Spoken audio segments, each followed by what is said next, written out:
उनका स्तर उसकी पहुंच से बाहर है। कह लगता है सच कहा जाए तो उसकी सोच सटीक है। उसे आनंद हुआ।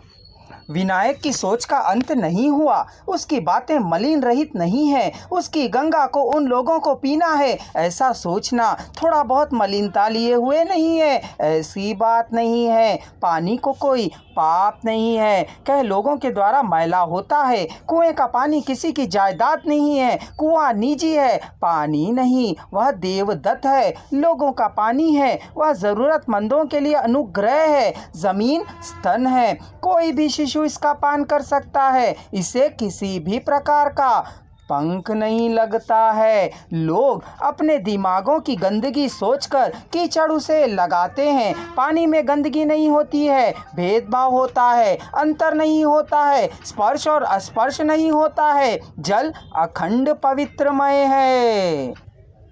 पति के विचारों के नशे से जागने से पहले ही पत्नी ने धीरे से कहा, ना शादी हुई ना वर वधू का पता, पर बेटे का नाम सोनू रख लिया।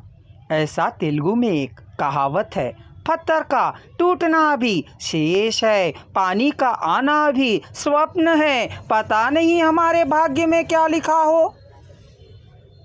आश्चर्यचकित पति क्षण काल के लिए निरुत्तर हो गया। फौरन भगीरथी ने कहा, वर भी है वधू भी है, केवल प्रसव होना ही बाकी है। वह अब रुकेगा नहीं। क्या पता पत्थर टुकड़े होगा, बाढ़ की उछाल की तरह पानी ऊपर निकल आएगा। पानी आएगा, अवश्य आएगा। कुआं भी भरेगा, हम पिएंगे, लोगों को पिलाएंगे, बच्चे खुश होंगे, कॉलोनी वाले सभी आनंदित होंगे। दूर अनंतपुरम के बाहर वृक्षराय समुदाय के बगल में देवराय कुंडा के ऊपर खून के लौंद की तरह सूर्योदय हुआ। कुएं में जल पड़ने पर पानी आने की तरह प्रकाश की किरणें भूमि का आलिंगन कर रही हैं। अनंतपुरम से सूर्य को सिर पर ढोते हुए गोविंद आया। बेटे और पत्नी को भी साथ लेकर आया। वे भारी टोकरों को ढोकर आए थे। गोविंद कमीज को उतारकर बगल में रखते समय बड़ी कील को रस्सी में बांधकर अंदर की ओर छोड़ दिया।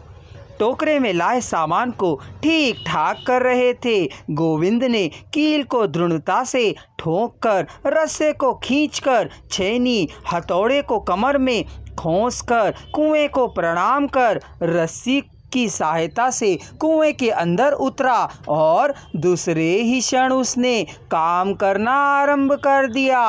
पत्थर को काट रहे थे। बीड़ी को सुलगाकर लड़का कश लेते हुए कुएं के अंदर उतरा। कुएं के किनारे वह बैठी हुई थी। बाप बेटे उस बीड़ी को ही बदल बदल कर पी रहे थे। दोनों तोड़ना शुरू कर रहे थे। वेणुकप्पा आया और झांक कर देखा, फिर काम कहा। उसने हाँ कहा। अवरोध रहित आकाश से सूर्य को प्रताप जमीन का स्पर्श कर रहा था। अभी जमीन गर्म नहीं हुई थी और पहाड़ की ओर से हवा बह रही थी। भगीरथी कॉफी लाकर पति के हाथों में थमाकर कुएं के अंदर झांकने लगी थी। पति के चेहरे की ओर पहल करती हुई सी देख रही थी। वह फिर चली गई। घर में चारों लोगों की हलचल शुरू हुई। पड़ोस के बच्चे भी आ गए और शामिल हुए।